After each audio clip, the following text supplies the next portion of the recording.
ခန္ဓာနဲ့ဥပါဒာနဲ့ခန္ဓာ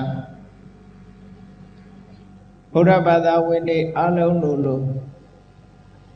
ခန္ဓာဆိုတဲ့စကားလုံးကိုလည်းကြားဘူးကြတယ်ဥပါဒာနဲ့ခန္ဓာဆိုတဲ့စကားလုံးကိုလည်းကြားဘူးကြတယ်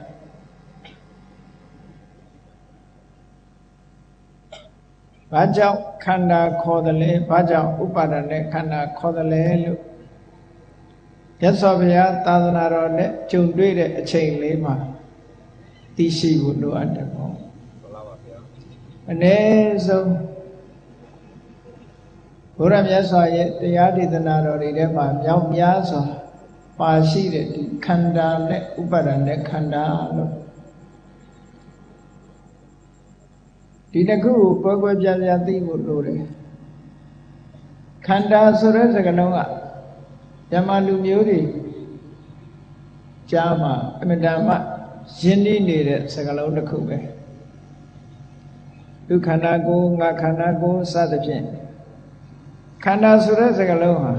ပါဠိစကားလုံးဖြစ်တော်လည်းပဲဓမ္မလူတို့ရဲ့နှုတ်ဖြားမှာရှိနေတယ်သို့တော့ခန္ဓာဆိုတဲ့စကားလုံးရဲ့အဓိပ္ပာယ်ကဘာလဲလို့ဆိုလို့ရှိရင်အပေါင်းအစုဒီလိုအဓိပ္ပာယ်ရခန္ဓာဆိုတာအပေါင်းအစုသို့မဟုတ်အစုအဝေးသဘာဝချင်းတူညီတဲ့တရားတွေကိုစုပေါင်းထားတဲ့အစုကိုခန္ဓာလို့ဒီလိုပြောတယ်အဲ့တော့အပေါင်းစုစုဝေးကိုခန္ဓာလို့ရှင်းဥစွာဒီလိုမှတ်ရတယ်ပေါ့ခန္ဓာဟာဘယ်နှမျိုးရှိတယ်လဲလို့ဆိုတဲ့အခါမှာရူပခန္ဓာဝေဒနာခန္ဓာသင်္ညေခန္ဓာသင်္ခါရခန္ဓာဝိညာဉ်ခန္ဓာလို့ခန္ဓာ၅ပါးဆိုတာလဲအလုံးကြားဖို့ကြတယ်သို့တော့ခန္ဓာ၅ပါးဆိုတာစာရဲပေထဲမှာလာတဲ့စာစကားပေစကားတွေပဲလို့ဒီလိုနှလုံးမသွင်းမဲ့နဲ့ခန္ဓာဆိုတာတို့ရရှိထားတဲ့ဘဝလို့ခေါ်ရတဲ့အရာတစ်ခုပဲလို့ဆိုတာအားလုံးတတိထားကြဖို့လိုအပ်တယ်မှန်ပါဗျာအဲ့တော့ခန္ဓာဆိုတာအစုဝေးသဘောတူတဲ့သဘာဝတရားတွေကိုသဘောတူရာတူရာသဘာဝတရားတွေကိုစုထားတယ်လို့ဆိုကြတဲ့ကသဘောတူပေမဲ့လို့တစ်မျိုးတည်းတစ်ခုတည်းမဟုတ်ဘူးဆိုတာမတ္တမထင်ရှားတယ်ဒါကြောင့်မို့လို့ဘယ်လိုပဲပုံနည်းနဲ့စုထားသလဲလို့ဆိုလို့ရှိရင်အတိတ်အနာဂတ်ပစ္စုပန်လို့ဆိုတဲ့အချိန်ခါဟာ၃မျိုးရှိတယ်ဆိုတာအတိတ်ဆိုဒီမှာပြီးခဲ့တဲ့အရာအနာဂတ်ဆိုတာမရောက်လာသေးမဖြစ်လာသေးတဲ့အရာပစ္စုပန်ဆိုတာအကြောင်းကိုဆွဲမိပြီးတော့ဖြစ်ပေါ်နေစေအရာတစ်ခုအဲ့ဒါလို့အတိတ်အနာဂတ်ပစ္စုပန်လို့၃မျိုးကွဲပြားနေပေမဲ့လို့သဘာဝချင်းတူနေသည့်အတွက်ကြောင့်အတိတ်ကဟာပဲဖြစ်ဖြစ်အနာဂတ်ကဟာပဲဖြစ်ဖြစ်ပစ္စုပန်ဟာပဲဖြစ်ဖြစ်တစုတည်းတစ်ပေါင်းနဲ့စုပြီးတော့ခေါ်လိုက်တာလို့အဲ့ဒါခန္ဓာလို့ဒီလိုထိပ်ပဲရတယ်နော်နောက်တစ်ခုကပြောမယ်ဆိုလို့ရှိရင်လူတွေဟာအသီးသီးတဦးနဲ့တဦးမတူညီကြဘူးကမ္ဘာမှာလူဦးရေတန်ပေါင်း6000ကျော်ရှိတယ်ဆိုလို့ရှိရင်တန်ပေါင်း6000ကျော်သောလူတွေဟာကိုယ်ခန္ဓာနဲ့ကိုယ်အသီးသီးရှိနေကြတယ်ဘယ်လိုပဲလူချင်းကွဲပြားပြီးတော့သူခန္ဓာကိုယ်ခန္ဓာဒီလိုကွဲပြားပြီးတော့နေတယ်တန်ပေါင်း6000ကျော်သောလူတွေဟာတဦးကဒါကငါခန္ဓာငါနဲ့သက်ဆိုင်တဲ့ခန္ဓာကိုယ်နဲ့မသက်ဆိုင်တဲ့ခန္ဓာကအပြင်ဘက်ခန္ဓာကိုယ်နဲ့သက်ဆိုင်တဲ့ခန္ဓာအစ္ဆဒခန္ဓာအတွင်းခန္ဓာလို့အစ္ဆဒနဲ့ဗဟိတနဲ့ဆိုပြီးတော့ဒီလို ကိုယ်မှာတိုက်ရိုက်ရှိတဲ့ခန္ဓာကတစ်ခုကိုယ်မှာမရှိဘူးသူတစ်ပါးမှာရှိတဲ့ခန္ဓာကတစ်ခုလို့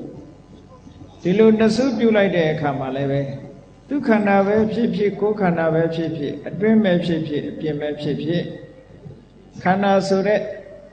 ဒီသဘာဝတရားတစ်ခုကတူတူပဲလို့အဲ့ဒီနှစ်ခုကိုလည်းစုလိုက်လို့ခန္ဓာလို့ခေါ်လိုက်တာဆိုလိုတာကသူတဏ္ဍာမှာဖြစ်တဲ့တရားပဲဖြစ်ဖြစ်ကိုယ်တဏ္ဍာမှာဖြစ်တဲ့တရားပဲဖြစ်ဖြစ်ခန္ဓာဆိုတဲ့အစုအောက်မှာပါသွားတယ်ပေါ့နောက်တစ်ခုကြတော့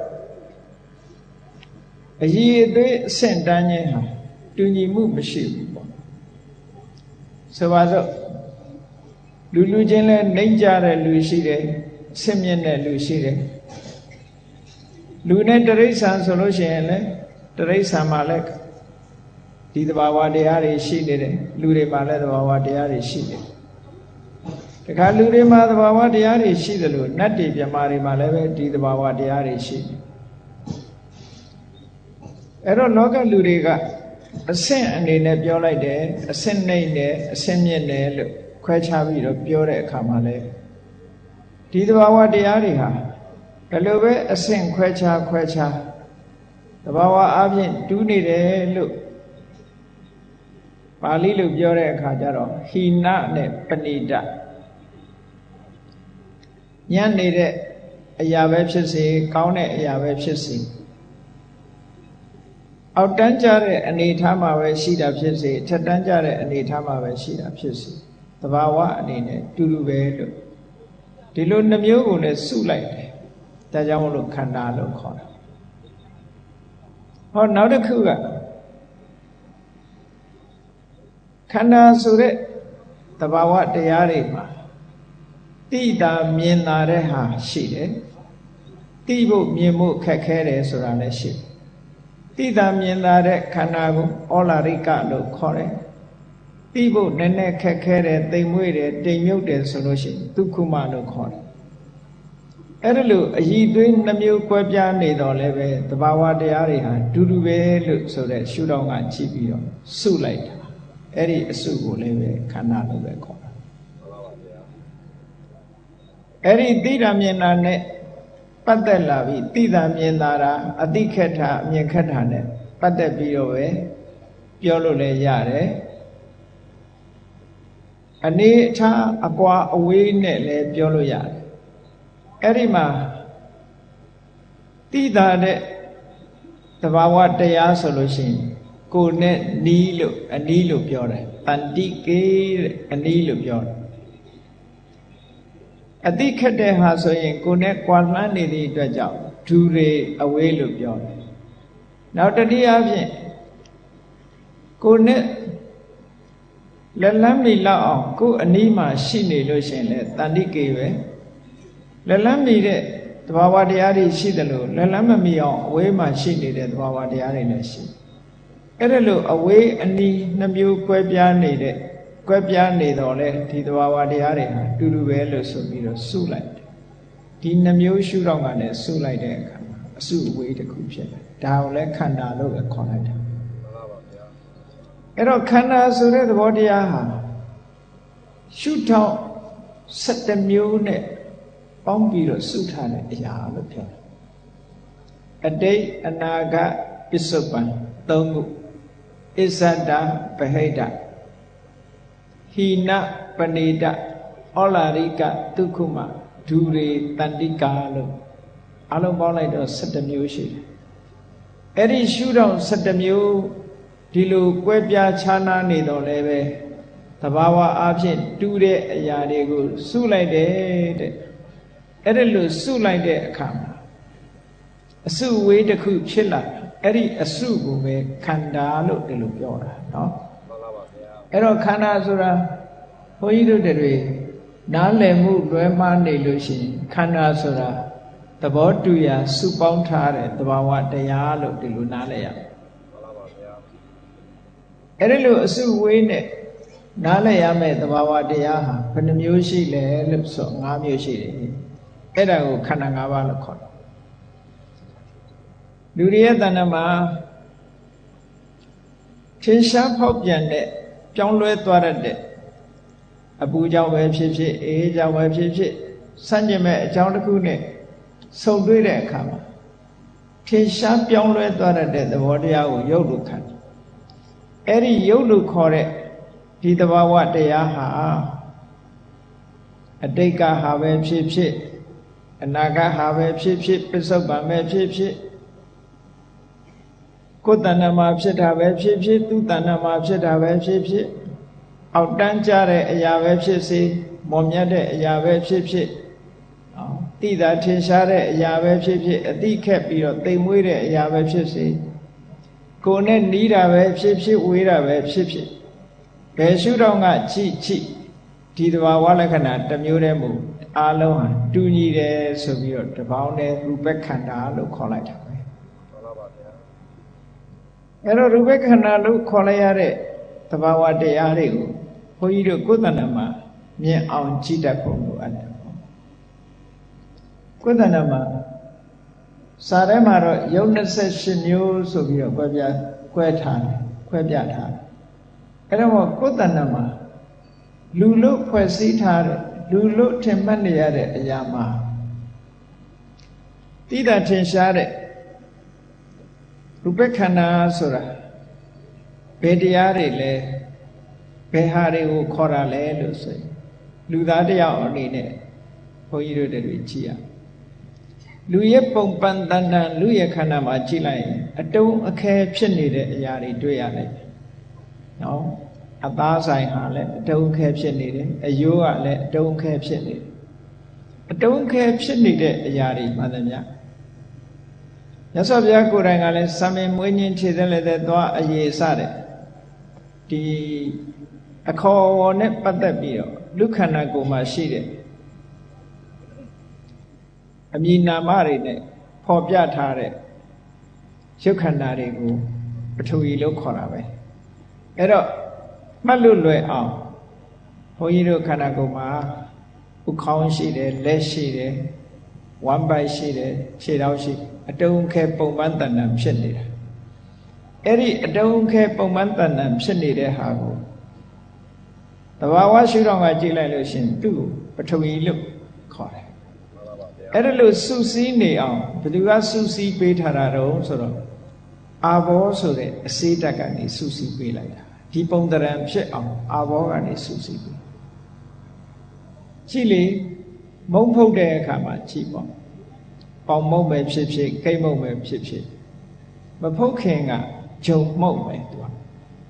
အဲ့ဒီဂျုံမုံကိုရေလေးဖြူပြီးတော့ဖြန်းပြီးတော့လှုပ်လိုက်တဲ့အခါကျတော့အလုံးလေးအခဲလေးဖြစ်လာတယ်အဲ့ဒီလိုအလုံးလေးအခဲလေးဖြစ်အောင်ဘယ်သူကစုပေးတာတော့ဆိုအာဘောဆိုတဲ့အစေတက်ကစုလိုက်တာဟောကြည့်လိုက်တဲ့အခါအတုံးအခဲဖြစ်နေတာကပထဝီဒီလိုစုပေးလိုက်တဲ့အစေတက်တွေကစုစည်းတတ်တဲ့သဘောကအာဘောအဲ့ဒါလို့တုံးခဲဖြစ်လာတဲ့အရာဟာမားမာလာတယ်ရင့်ရင်လာတယ်မားလာအောင်ရင့်လာအောင်အဖိအနှိတ်ခံနိုင်အောင်ဖြစ်လာတာဘယ်သူကလှုပ်ပေးတာတော့ဆိုတေဇောကနေလှုပ်ပေးအဲ့ဒါလို့ပုံပန်းတန်တန်လေးမပြတ်အောင်တွန်းကန်ပေးထားတာကဝါယောကတွန်းကန်ပေးထားတာအကယ်၍ဝါယောကတွန်းကန်ပေးထားလို့ရှိရင်ဒီပုံတရံလေးဟာမတည်နိုင်ဘူးအခုလိုစုစုစည်းစည်းတရံပေါ်နေအောင်ဆွဲထားတာအာဘောဝါယောပဲဟောကြည့်လိုက်မယ်ဒါအချမ်းပြင်းရှာကြည့်လိုက်တာပေါ့နော်အချမ်းပြင်းရှာကြည့်လိုက်လို့ရှိရင်ဘုန်းကြီးတို့တွေရဲ့တဏ္ဍမှာမဟာဘုတ်၄ပါးလို့ဆိုတဲ့ထင်ရှားတဲ့ဓာတ်ကြီး၄ပါးကိုတွေ့မှာပဲအဲ့ဒီဓာတ်ကြီး၄ပါးဟာအတိတ်ကဟာပဲဖြစ်ဖြစ်အနာဂတ်ဟာပဲဖြစ်ဖြစ်ပစ္စုပန်ပဲဖြစ်ဖြစ်သူ့တဏ္ဍာမှာဖြစ်တာပဲဖြစ်ဖြစ်ကိုယ်တဏ္ဍာမှာဖြစ်တာပဲဖြစ်ဖြစ်အညံ့ပဲဖြစ်ဖြစ်အကောင်းပဲဖြစ်ဖြစ်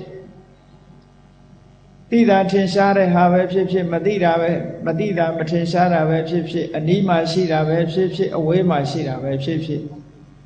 ဘယ်လိုအနေထားမျိုးမှာပဲရှိ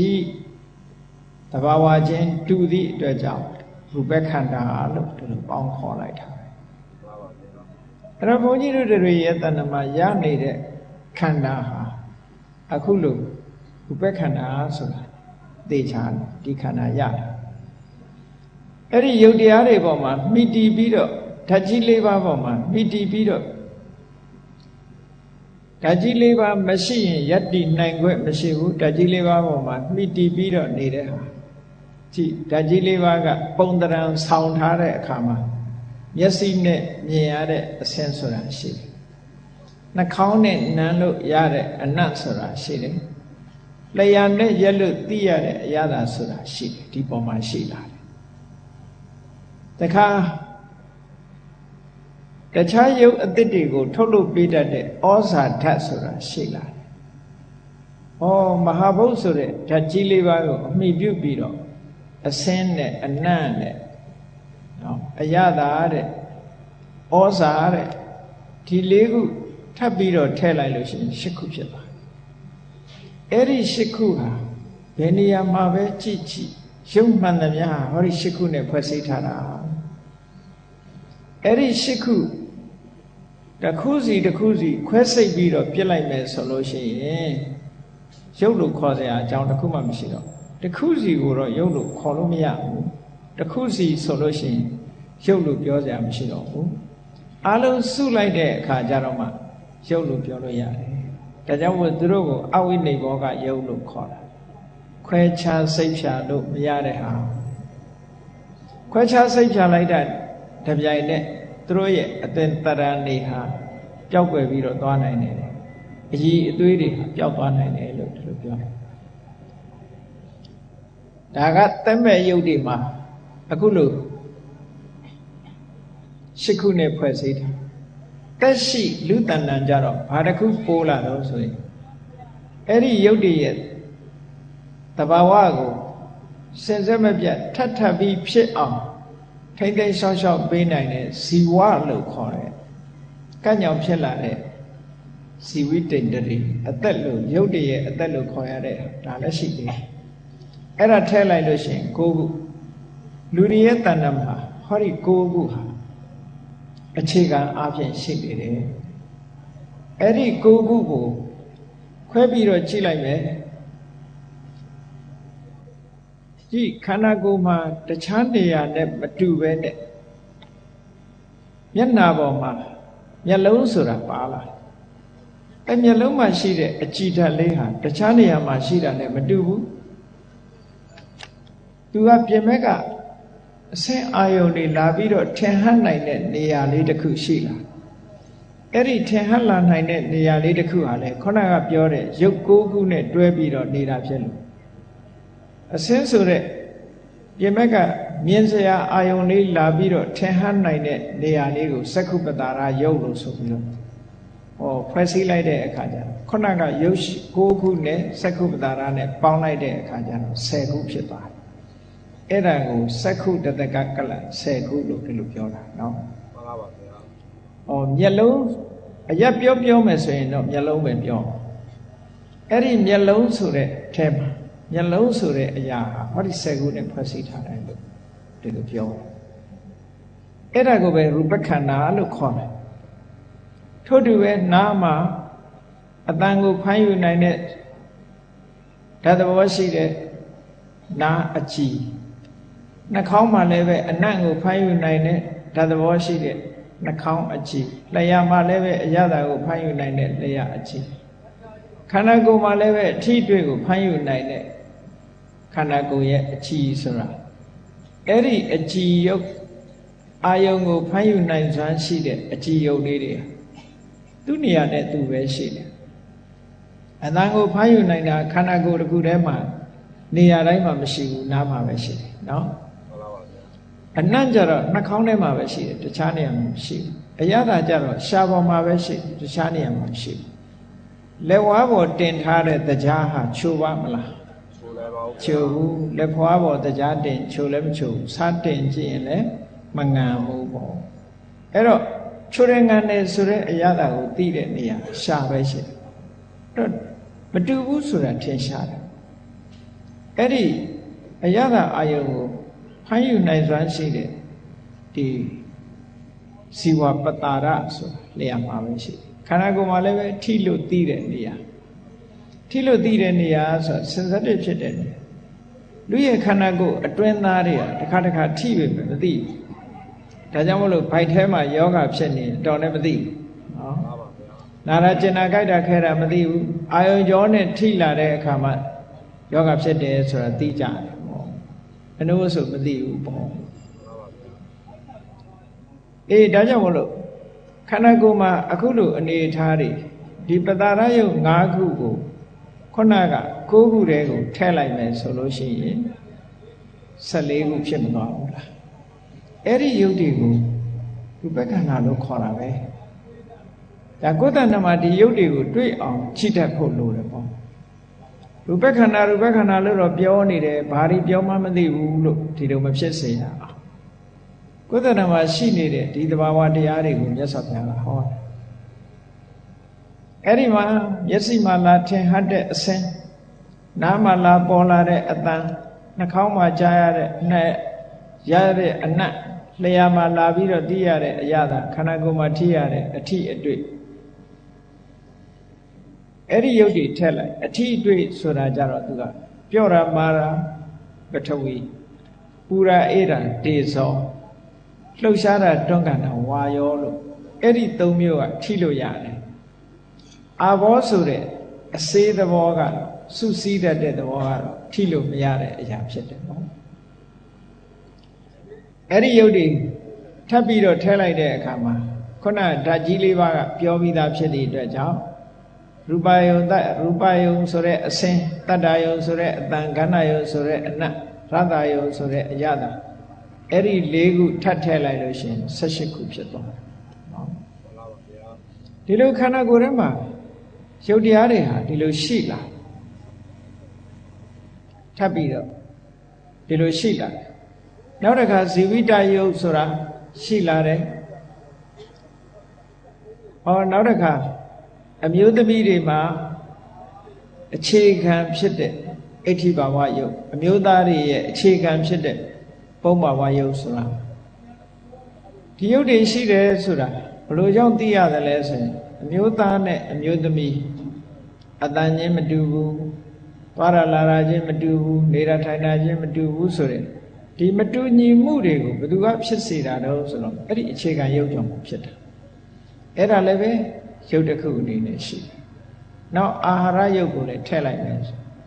အားလုံးပေါင်းလိုက်တဲ့အခါကျတော့ယုတ်18ခုရတယ်အဲ့ဒီယုတ်18ခုကနေပြီးတော့ဆင့်ပွားလာတဲ့တခြားယုတ်18ခုနဲ့ပေါင်းလိုက်တဲ့အခါကျတော့ယုတ်ဟာအားလုံး28ခုအဲ့ဒီ28ခုသောယုတ်တွေကိုရူပခန္ဓာလို့ပြောတယ်အဲ့ဒီ28ခုသောယုတ်တွေဟာကိုယ်တဏ္ဍာမှာပဲအတိတ်ကယုတ်ပဲဖြစ်စေအနာဂတ်ယုတ်ပဲဖြစ်စေပစ္စုပန်ရှိနေတဲ့ယုတ်ပဲဖြစ်စေတူတူပဲဒါကြောင့်မို့ရူပခန္ဓာလို့ဆိုတဲ့စကားလုံးတစ်ခုထဲမှာအကုန်ပေါင်းလိုက်တယ်မိမိတဏ္ဍာမှာဖြစ်တာပဲဖြစ်စေသူတစ်ပါးတဏ္ဍာမှာဖြစ်တာပဲဖြစ်စေညံ့တာပဲဖြစ်စေကောင်းတာပဲဖြစ်စေတိတာထင်ရှားတာပဲဖြစ်စေမတိမတာတိမ်မွေးတာပဲဖြစ်စေနီးတာပဲဖြစ်စေဝေးတာပဲဖြစ်စေဆို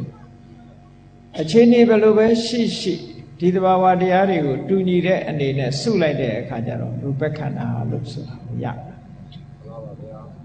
ဒါခန္ဓာနဲ့ပတ်သက်လာတဲ့အခါ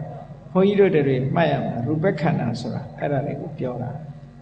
တို့တွေရဲ့တဏ္ဍာမှာဘာတွေရှိတုံးဆိုဟောဒီရူပခန္ဓာတွေရှိနေတဲ့ရူပခန္ဓာတွေကိုသိဖို့လိုတယ်ပေါ့လောကလူတွေကကိုယ့်အိမ်မှာဘာရှိလဲဘာမရှိဘူးလဲတော့သိကြတယ်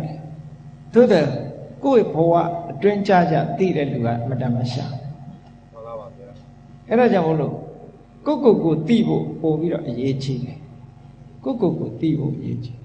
ဒုက္ခနာမှာဘာတွေရှိနေတယ်ဆိုတာကိုသိဖို့လိုအပ်တာအဲ့ဒါကြောင့်မလို့ဝိပဿနာဆိုတာတရားရှာကိုမှတွေ့လို့ဆိုတဲ့အတိုင်းမြတ်စွာဘုရားရဲ့တရားဓမ္မတွေဟာတခြားကိုလိုက်ရှာရမယ့်အရာတွေမဟုတ်ဘူးကိုယ်တဏ္ဍာကိုပြန်ကြည့်ခိုင်းလူတွေကအမြဲတမ်းအပြင်ကိုပဲကြည့်နေတယ်အတွင်းမှာမသိအတွင်းကိုမမြင်ဘူးအပြင်ပဲမြင်နေကြတယ်ပေါ့ရှားတာအမြင်ကိုပဲအပြင်ကိုပဲရှားနေကြတယ်အတွင်းကိုမရှာတတ်ကြဘူးပေါ့ ဒါကြောင့်မို့မြတ်စွာဘုရားကအတွင်းကိုလှည့်ကြည့်ခိုင်းတာအတွင်းကိုလှည့်ကြည့်လိုက်တဲ့အခါကျတော့အခုလို့ရူပခန္ဓာဆိုတာပိုင်ပိုင်နိုင်နိုင်သိရှိပြီးတော့လာတယ်စုဝေးထားနောက်တစ်ခါထို့တူပဲဒါကရုပ်တဘာဝတရားအဲ့ဒီရုပ်တဘာဝတရားပေါ်မှာမှီပြီးတော့ဘုန်းကြီးတို့တွေရဲ့တဏ္ဍာမှာဘာတွေဖြစ်နိုင်သေးလဲလို့ဆိုကြော်ပြီးတော့ပြောလိုက်မယ်ဆိုရင်ဝိညာဉ်နဲ့ခန္ဓာအသိစိတ်ကလေးရှိဟောအဲ့ဒီအသိစိတ်ကလေးတွေဆိုပါစို့မျက်စိကအဆင်းအာယုံကိုမြင်လိုက်တာနဲ့တပြိုင်နက်ဘာဖြစ်လဲမြင်သိစိတ်ကလေးဖြစ်လာနားကအတန်ကိုကြားလိုက်တာနဲ့တပြိုင်နက်ကြားသိစိတ်လေးဖြစ်လာနှာခေါင်းကအနံ့ရလိုက်တာနဲ့နံသိစိတ်လျှာကအရသာသိလိုက်တာနဲ့လျက်သိစိတ်ခန္ဓာကိုယ်ကအထီးအတွေ့ကိုရရှိလိုက်တာနဲ့ထိတိစိတ်ဆိုဟောဒီစိတ်ကလေးတွေဖြစ်တခါစိတ်ကနေအာယုံပြုတ်လိုက်တာနဲ့အာယုံပြုတ်တဲ့စိတ်ဆိုပြီးတော့ဟော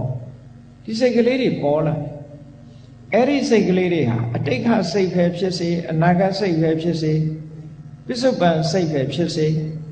ကိုယ်တဏ္ဍာနဲ့ပတ္တထာပဲဖြစ်စေသူတဏ္ဍာနဲ့ပတ္တထာပဲဖြစ်စေညံ့တဲ့စိတ်ပဲဖြစ်စေကောင်းတဲ့စိတ်ပဲဖြစ်စေတိတာထင်ရှားတဲ့စိတ်ပဲဖြစ်စေမတိတာတဲ့စိတ်ပဲဖြစ်စေ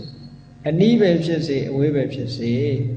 အဲ့ဒါတွေစိတ်တွေအားလုံးကိုပေါင်းပြီးတော့ဝိညာဉ်နဲ့ခန္ဓာလို့ဒီလိုပြောတာဟောပါဗျာအသိစိတ်ဟာတဘာဝချင်းဟာတူးနေသည့်အတွက်ကြောင့်ဝိညာဉ်နဲ့ခန္ဓာလို့ဒီလိုသတ်မှတ်လိုက်တယ်အဲ့ဒီဝိညာဉ်နဲ့ခန္ဓာနဲ့ဘာတွေရှင်တွဲလာတာတုံးလို့ဆိုတော့အသိစိတ်လေးပေါ်လာတဲ့အခါမှာ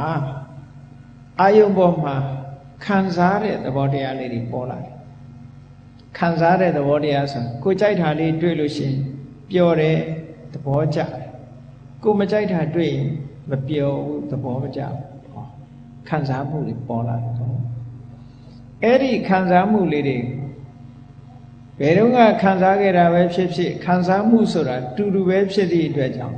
ဝေဒနာခန္ဓာလို့စုလိုက်ဝေဒနာဆိုတဲ့အစုခံစားမှုအစုကိုဒီလိုယူဆဟောနောက်တစ်ဖန်အာယုန်နဲ့တွေ့လိုက်တဲ့အခါမှာခံစားယုံတက်တက်မဟုတ်ဘူးအာယုန်ကိုမြင်တစ်ခါမျက်စိကမြင်လိုက်တဲ့အာယုန်ကိုလည်းစိတ်ကမှတ်လိုက်တယ်မှတ်လိုက်တော့နောက်တစ်ခါတွေ့တဲ့အခါသိပြန်တယ်ပေါ့ဥပမာပထမဆုံးပန်းပွင့်လေးကိုမြင်လိုက်တယ်ပန်းလို့မှတ်ထားလိုက်ရင်နောက်တစ်ခါကျတော့ပြန်မသိဘူးလားသိပါဘူးမှတ်ထားလို့သိတာနော်လူဆိုလို့ရှိရင်လည်းတစ်ခါတွေ့ထားပြီးသူကမှတ်လိုက်တယ်တခုနဲ့မှတ်လိုက်တယ်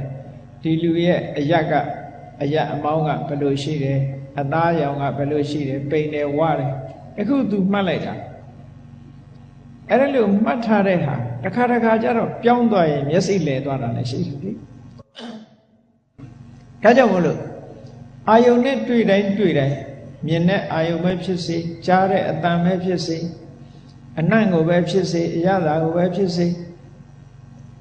ခန္ဓာကိုယ်ရဲ့အထီးတွေ့ကိုပဲဖြစ်စေစိတ်ကူးစိတ်တန်းကိုပဲဖြစ်စေမှတ်လိုက်တဲ့သဘောလေးဟာ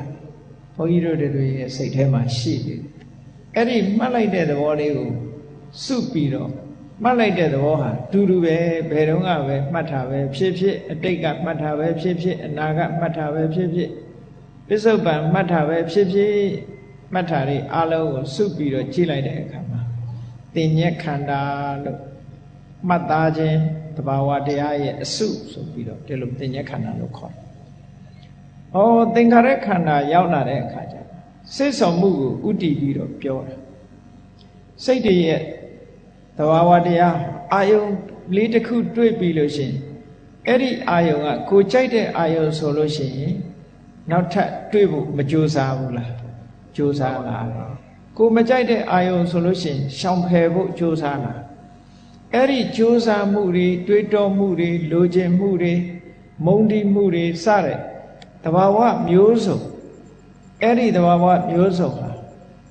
ဘယ်ခါပဲဖြစ်ဖြစ်စိတ်ရဲ့လှုပ်ရှားမှုတွေဖြစ်သည့်အတွက်ကြောင့်သူတို့ကိုသင်္ခါရခန္ဓာလို့ဖွဲ့စည်းလိုက်တယ်။ဟောအလုံးပေါင်းလိုက်တဲ့အခါကျတော့ဘုန်းကြီးတို့တွေရဲ့တဏ္ဍာမှာရှိတဲ့ခန္ဓာ၅မျိုးရူပခန္ဓာဝေဒနာခန္ဓာသင်္ညေခန္ဓာသင်္ခါရခန္ဓာဝိညာဉ်ခန္ဓာ အဲ့ဒီခန္ဓာ၅ပါးကဒီလိုသိအောင်ပထမကြိုးစားအထုတ်ရဝိပဿနာတရားကိုအထုတ်ပြီးအသိဉာဏ်ရအောင်လေ့ကျင့်ပြီဆိုရင်ဟောဒီခန္ဓာနဲ့ပဲလေ့ကျင့်ရတခြားဟာနဲ့လေ့ကျင့်ရမှာမဟုတ်ဘူးရုပ်ခန္ဓာနဲ့လေ့ကျင့်လို့ရတယ်ဝေဒနာခန္ဓာနဲ့လေ့ကျင့်လို့ရတယ်သင်္ညက်ခန္ဓာနဲ့လေ့ကျင့်လို့ရတယ်သင်္ခါရခန္ဓာဝိညာဉ်နဲ့ခန္ဓာတို့နဲ့လေ့ကျင့်လို့ရတယ်ပေါ့အဲ့ဒီလေ့ကျင့်ခဲ့တာကိုပဲနာမည်တစ်မျိုးနဲ့ပြောမယ်ဆိုရင်ရုပ်ခန္ဓာနဲ့လေ့ကျင့်တာကိုကာယ ानु ပတနာတတိပဋ္ဌာန်လို့ခေါ်တာပဲဝေဒနာခန္ဓာနဲ့လေ့ကျင့်တာကိုဝေဒနာ ानु ပတနာလို့ခေါ်တာပဲအေးသင်္ခါရခန္ဓာသင်္ညက်ခန္ဓာသင်္ခါရခန္ဓာတို့နဲ့လေ့ကျင့်တာကြတော့ဓမ္မာနုပဒနာလို့ခေါ်ပြီးတော့ဝိညာဉ်နဲ့ခန္ဓာနဲ့လေ့ကျင့်တာကြတော့စိတ်တ ानु ပဒနာလို့ခေါ်တာ။ဩတရားအထုတ်ပြီဆိုလို့ရှိရင်ဒီအာယုန်တွေကလွဲပြီးတခြားရှုเสียဘာမှမရှိဘူး။ဩဒီခန္ဓာ၅ပါးကိုရှုချရခန္ဓာ၅ပါးကိုသိတဲ့ဉာဏ်ဟာအမြဲတမ်းတန်ဖိုးရှိတဲ့ဉာဏ်ပဲ။ဖျားမပွင့်ရင်ဒီဉာဏ်တွေကိုရနိုင်စွာမရှိဘူး။ဒါကြောင့်မို့ဘုန်းကြီးတို့တွေ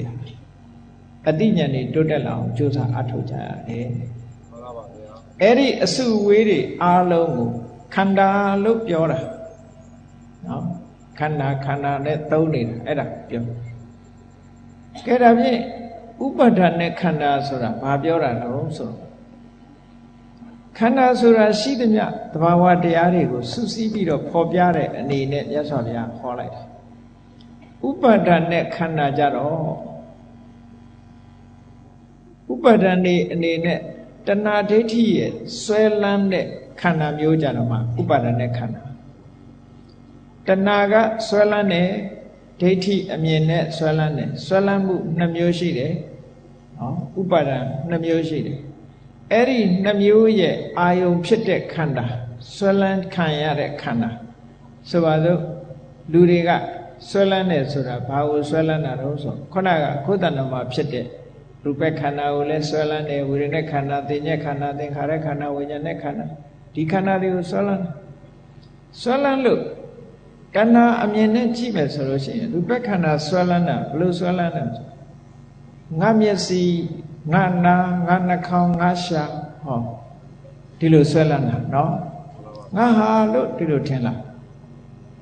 ဒါတွေကိုစုပေါင်းပြီးတော့လဲငါလို့ဒီလိုထင်လားဆွဲလန်းမှုတွေပဲငါလို့ထင်တဲ့အစွဲဟာဒိဋ္ဌိဆွဲငါဟာလို့ထင်တဲ့အစွဲဟာတဏှာဆွဲအဲ့ဒီလိုအစွဲတစ်ခုနဲ့ဆွဲလာတဲ့ခန္ဓာဟာဒီအာတဝတရားတွေရဲ့အာတဝတွေရဲ့အာယုံဖြစ်တယ်ဟောဒီတဏှာဒိဋ္ဌိတို့နဲ့ဆွဲလို့ရတဲ့ခန္ဓာကိုကြတော့ဥပါဒณะခန္ဓာလို့ခေါ်တယ်အဲ့ဒီဥပါဒณะခန္ဓာဆိုတဲ့ထဲမှာရူပခန္ဓာမှန်သမျှတော့ဆွဲလို့ရတာကြီးပဲဆွဲလို့မရတဲ့ခန္ဓာဆိုတာတစ်ခုမှမရှိဘူးနော်တဏှာအမြင်ဒိဋ္ဌိအမြင်နဲ့ဆွဲတယ်ဆိုတာကိုယ်ခန္ဓာကိုယ်လည်းဆွဲတာပဲသူတစ်ပါးခန္ဓာကိုလည်းဆွဲတာပဲကိုယ်ခန္ဓာကိုလည်းကြိုက်နှိမ့်သက်တယ်သူများခန္ဓာကိုလည်းကြိုက်နှိမ့်သက်တယ်တဏှာအမြင်နဲ့လိုချင်တယ်တောင်းတတယ်အဲ့ဒါလို့တင့်တယ်တယ်လို့ထင်တယ်ဟောဒီအစွဲတွေရှိတာရှိပဲကောင်းတယ်အဲ့တော့ယုတ်ခန္ဓာနဲ့ဒီယုတ်တတ္တအလုံးကိုခြုံပြီးတော့ပြောတဲ့အခါမှာရူပခန္ဓာနောက်တစ်ခုဆွဲလန်းတာနဲ့ပတ်သက်ပြီးတော့ပြောတဲ့အခါကျတော့ရူပပါဒณะခန္ဓာရူပဥပါဒณะခန္ဓာလို့ဒီလိုခေါ်တယ်ရှုံးမှန်သမျှဟာဥပါဒณะခန္ဓာအကြည့်ပဲလို့ပဲဒီလိုမှတ်ရဘယ်သူယုတ်ပဲဖြစ်တချို့ကထင်တယ်ယဟန္တာပုဂ္ဂိုလ်ရဲ့ယုတ်တို့ဘုရားရဲ့ယုတ်တို့ဟာဘုရားကိုယ်တိုင်ကတော့မဆွဲလန်းမှုပေါ့သူများကဆွဲလန်းတာရှိတယ်လေမြတ်စွာဘုရားရဲ့ယုတ်အစဉ်ကိုသူများဆွဲလန်းတယ်ဘုရားမှာတော့ဆွဲလန်းတဲ့ဥပါဒံမရှိဘူးသို့တော့အဆွဲလန်းခံရတာမရှိဘူးလားရှိတယ်ယဟန္တာပုဂ္ဂိုလ်ရဲ့ယုတ်တွေလည်းအဆွဲလန်းခံရတယ်ရှင်ကစီမထေရဆိုလို့ရှိရင်သူ့ရဲ့ယုတ်ရည်ရူပကာယကအမတ္တမချောမောလှပတော့သောရိယတထေသာကကြည့်လေဒီကိုယ်တော်ကြီးကြည့်လိုက်ရတာချောလိုက်တာဘယ်လိုသွားတွေးမိတော့ဆိုရင်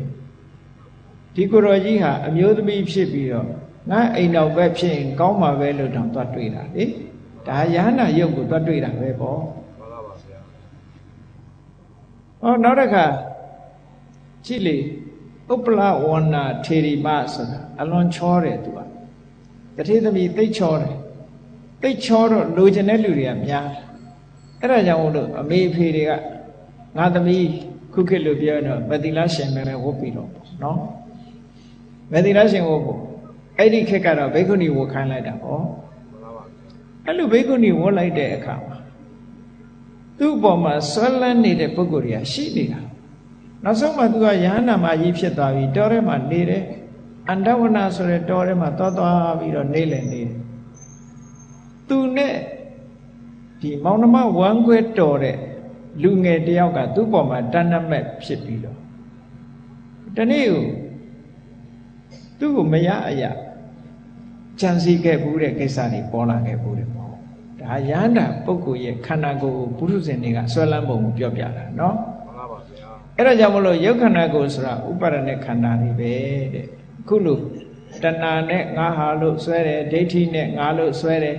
အဲ့ဒီဆွဲလန်းမှုတွေရဲ့ခံရတဲ့အာယုံရူအစင်းအာယုံတွေရုပ်တွေဟာ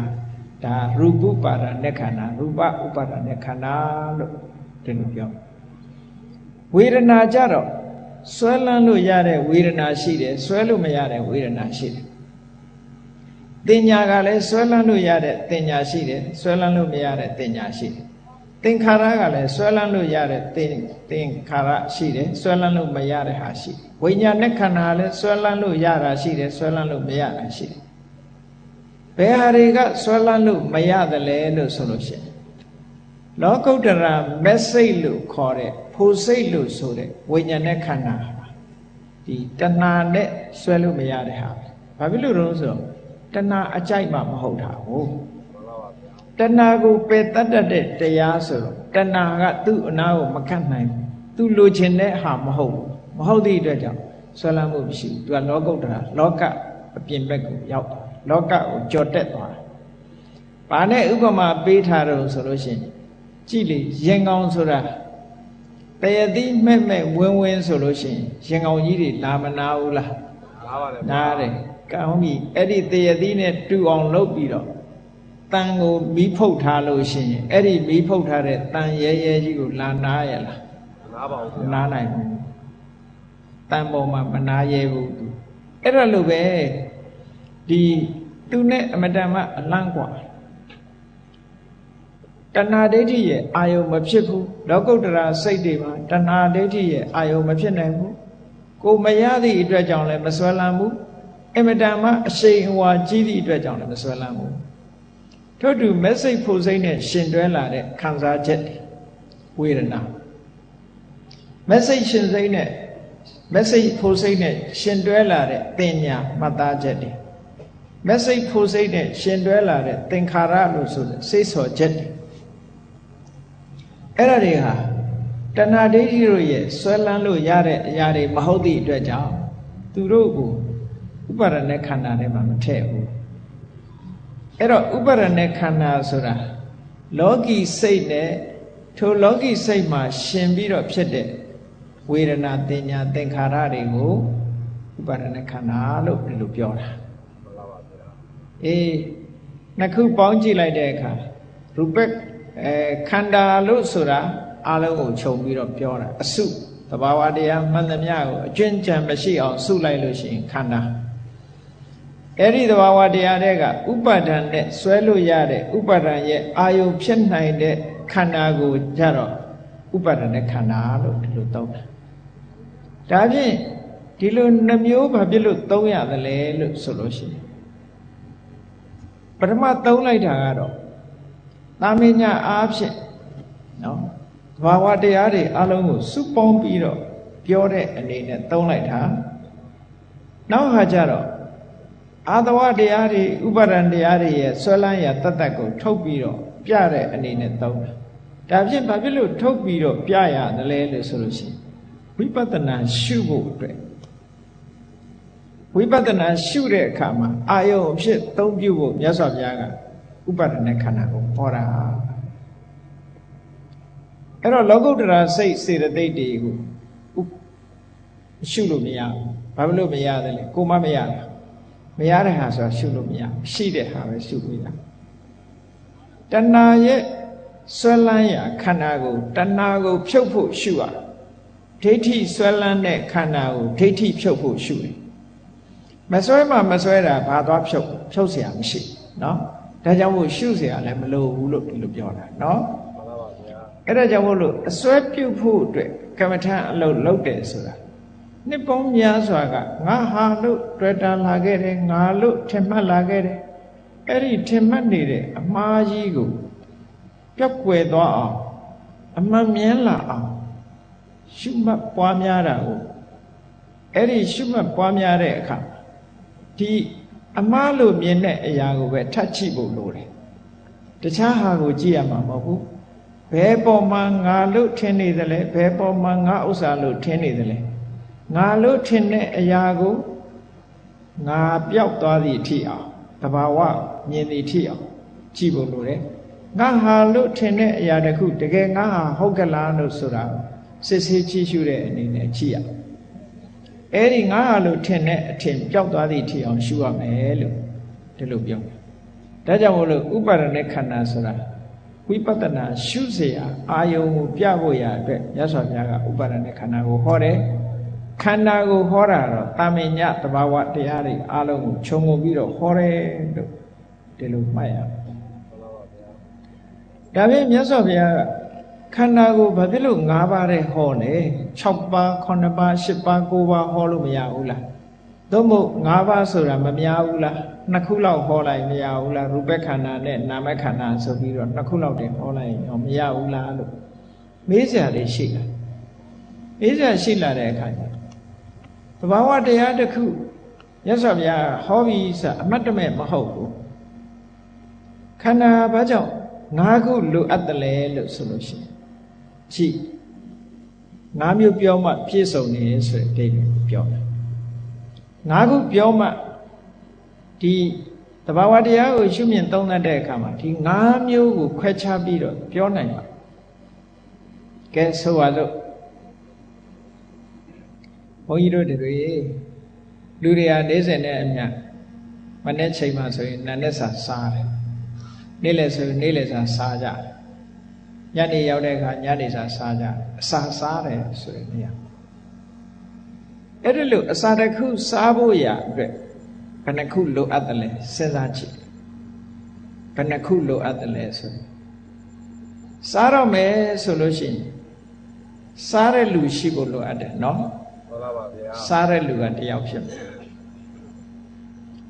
အဲ့ဒီလူစားဖို့ရအတွက်ထည့်ပေးတဲ့ခွက်ရောပကံတို့ရောမလိုဘူးလားလိုပါတယ်ဗျာဩစားတဲ့လူရဲ့သူစားတာကထမင်းကိုစားမယ်ထမင်းစားတယ်ဆိုပါစို့ဩစားတဲ့လူရှိပြီဆိုလို့ရှိရင်ထမင်းပကံရှိဖို့လိုတယ်ထမင်းရှိဖို့လိုတယ်ပြီးတော့ဗာရှိဖို့လိုသေးတော့ဟင်းရှိဖို့မလိုဘူးလားလိုပါတယ်ဗျာလိုတယ်နောက်တစ်ခုဗာလိုသေးတယ်ဆိုလို့ရှိရင်ထမင်းဟင်းဆိုတာမိုးပေါ်ကျလာတာမဟုတ်ဘူးချက်တဲ့လူရှိရသေးတယ်မှန်ပါပါဗျာချက်တဲ့လူလိုတယ်ဆိုတော့ဘယ်နှခုဖြစ်သွားလဲ5ခုဖြစ်သွားတယ်ဟုတ်ကဲ့ထမင်းစားဖို့ရအတွက်5ခုရှိတယ်အဲ့ဒီသဘောလေးကိုတတိထားဖို့စားတဲ့လူကစားလိုက်တယ်အဲ့ဒီစားတဲ့လူကဘာကိုစားတာတုံးဆိုရင်ထမင်းကိုစားတာဘာနဲ့စားတာတုံးဆိုဟင်းနဲ့စားတယ်နော်ဘယ်မှာထည့်စားတာတုံးဆိုခွက်ထဲမှာပကံထဲမှာထည့်စားဘယ်သူချက်ထားလဲဆိုချက်တဲ့လူရှိတယ်ဟုတ်ကဲ့လားမှန်ပါပါဗျာအဲ့ဒီ5ခုပြောမှပြည့်စုံအနုဆိုရင်တစ်ခုလိုနေအဲ့ဒါမျိုးလိုပဲကြည့်ဝိညာဉ်နဲ့ခန္ဓာဟာစားသုံးသူနဲ့အလားတူတူတယ်အရာရာစိတ်ကဆုံးဖြတ်နေတာလေစိတ်ကသိနေတာဒါကြောင့်မို့သူကစားသုံးသူနဲ့တူတယ်အဲ့ဒီဝိညာဉ်နဲ့ခန္ဓာကစားတဲ့အခါဘာပေါ်မှာဘာကိုစားတယ်လဲလို့ဆိုလို့ရှိရင်ဝမ်းသာခြင်းဝမ်းနည်းခြင်းဆိုတဲ့ခံစားချက်တွေသူ့တဏ္ဍမှာဖြစ်တယ်အဲ့ဒါစားရနဲ့အလားတူတယ်ပေါ့အတွေ့အကြုံတွေကအဲ့တော့ဝေဒနာခန္ဓာကစားစရာနဲ့မတူဘူးလားတူပါတယ်ဗျာတူတယ်ဝေဒနာခန္ဓာစားစရာဟာပို့ပြီးတော့မေရရှက်ရရှိအောင်ဟင်းဆိုတာပါလာရတယ်အဲ့ဒီဟင်းနဲ့အလားတူတာကဘာလဲလို့ဆိုရင်တင်ညက်ခန္ဓာ သူကမှတ်ပေးရတယ်အရသာပူရှိအောင်သူကမှတ်ပေးတယ်မတင့်တယ်တာကိုတင့်တယ်တယ်လို့ထင်အောင်သူကမှတ်ပေးတယ်နော်မလှတာကိုလှတယ်လို့ထင်အောင်သူကနေပြီးတော့အမှတ်ကလေးလွဲပေးမှဟိုကလူကပူအရသာရှိတယ်ကြည့်လေဆိုပါစို့ငယ်ငယ်တုန်းကကာတွန်းလေးတစ်ခုတွေ့ဘူးလေကာတွန်းလေးတစ်ခုတွေ့ဘူးလေရှေ့ကသွားနေတဲ့လူတစ်ယောက်ကနောက်ကနေလိုက်ချီးတဲ့လူငယ်တစ်ယောက်နှစ်ယောက်ရှိတယ်ပေါ့ရှေ့ကသွားတဲ့ပုံတရံကသူကဝတ်စားထားတာလည်းပဲအမျိုးသမီးဝတ်စားထားတဲ့ပုံစံမျိုးပဲအမျိုးသမီးအသွင်တန်တာနောက်ကလိုက်လာတဲ့လူကအဲ့ဒီအမျိုးသမီးကိုလှတယ်ချောတယ်လို့စိတ်ကထင်းတယ်ညနာတော့သူမမြင်ဘူးနော်မှန်ပါဗျာညနာတော့သူမမြင်ဘူးသို့တော့သွားတာလာတာအမူအရာကိုကြည့်ပြီးတော့အမျိုးသမီးငယ်ငယ်ပဲလို့စိတ်ကထင်းတယ်ဘာလို့လဲဆိုတော့သူကခုခေတ်လို့ဆိုလို့ရှိရင်စာလိုက်ပေးတယ်ပေါ့နော်မှန်ပါပါကာတွန်းရေးထားတာကိုပြောပြတာပါမှန်ပါပါငယ်ငယ်တော့အဲ့ဒါစာပေးတဲ့ကာတွန်းလေးတစ်ခုတွေ့ဘူးတယ်အဲ့တော့စာလိုက်ပေးတဲ့အခါကျတော့အနန္တလည်းရောက်ရောဟိုကလှည့်ကြည့်တဲ့အခါကျတော့နှခမ်းမွေးကြီးလည်းဖြစ်အဲ့ဒီကျတော့စာလွတ်ကျသွားတယ်ကတ်တွန်းထဲမှာပြထား height ဆိုပြီးတော့စာလွတ်ကျသွားတယ်ကတိလေသူနောက်ကနေကြည့်တဲ့အခါကျတော့သူအမျိုးသမီးထင်တဲ့အခါမှာစိတ်အားတွေတက်ကြွတယ်အဲ့ဒါဘယ်သူကထင်ခိုင်းတာလဲတင်ညာထင်နေတာဟုတ်ကဲ့လားမှန်ပါပါသူ့ကိုပြန်လှည့်ကြည့်လိုက်တဲ့အခါနှခမ်းမွေးနေဆိုယောက်ျားဖြစ်နေဟောဝေဒနာခံစားချက်ကိုဘယ်သူကအားဖြည့်ပေးနေတယ်လဲဆိုရင်တင်ညာကအားဖြည့်ပေးနေတာ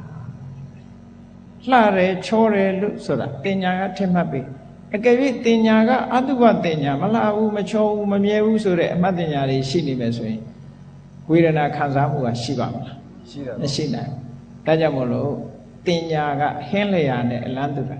ထမင်းပိုးကိုမိန်စေတယ်စားစရာကိုပို့ပြီးတော့မိန်စေတယ်လို့ငြိမ်ရှက်စေတယ်ဆိုတော့ကြည့်ထမင်းစားတာ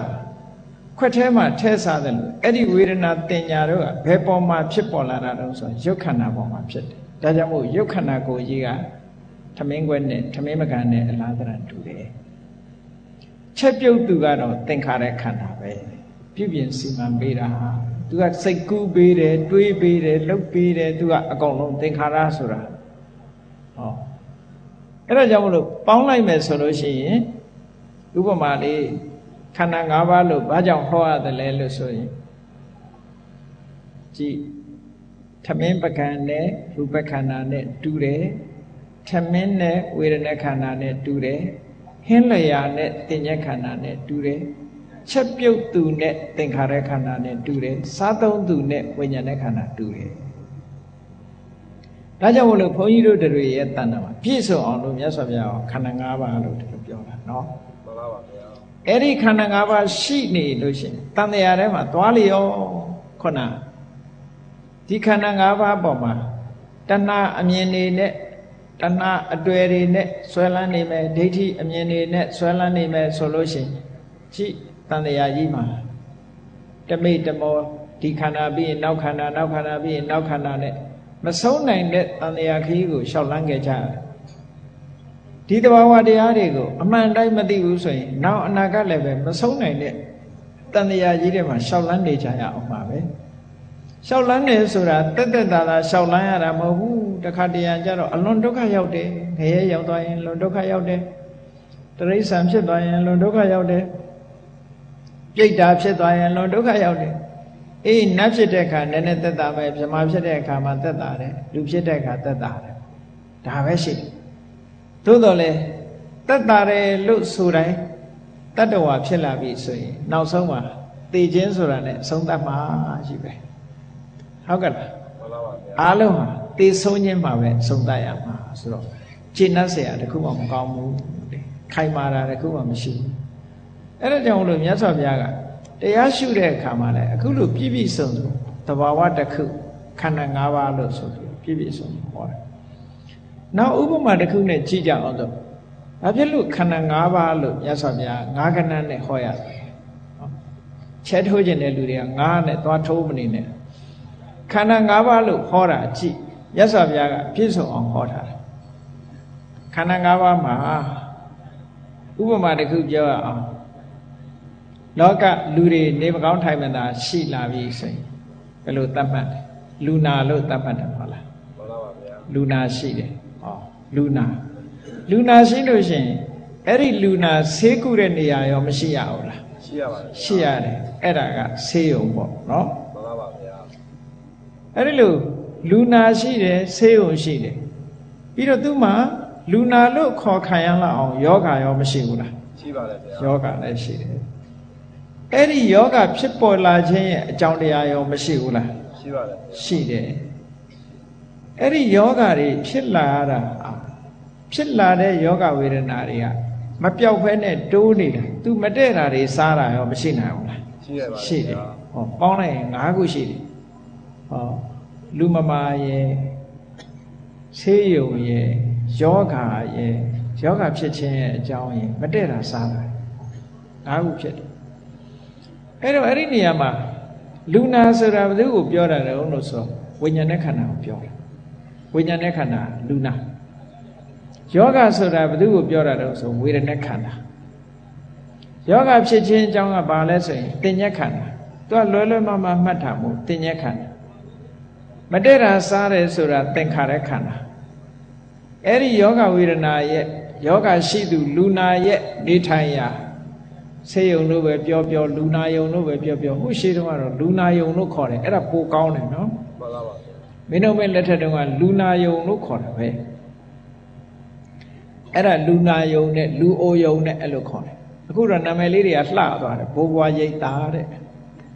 နာမည်လေးကတော့သူတိတာသွားတယ်ဆေးရုံဆိုတော့လေလှလှပပဖြစ်သွားတာပေါ့နော်မှန်ပါပါ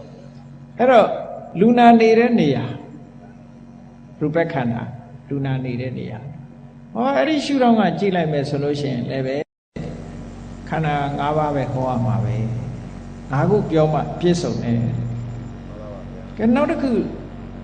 ပြစ်မှုတစ်ခုနဲ့ပတ်သက်ပြီးတော့ကြည့်ကြအောင်ပြစ်မှုကျူးလွန်တဲ့လူတစ်ယောက်ကြည့်ပြစ်မှုကျူးလွန်တဲ့လူတစ်ယောက်ဆိုတာတစ်ခုရှိတယ်ဟုတ်ကဲ့ပြစ်မှုကျူးလွန်တယ်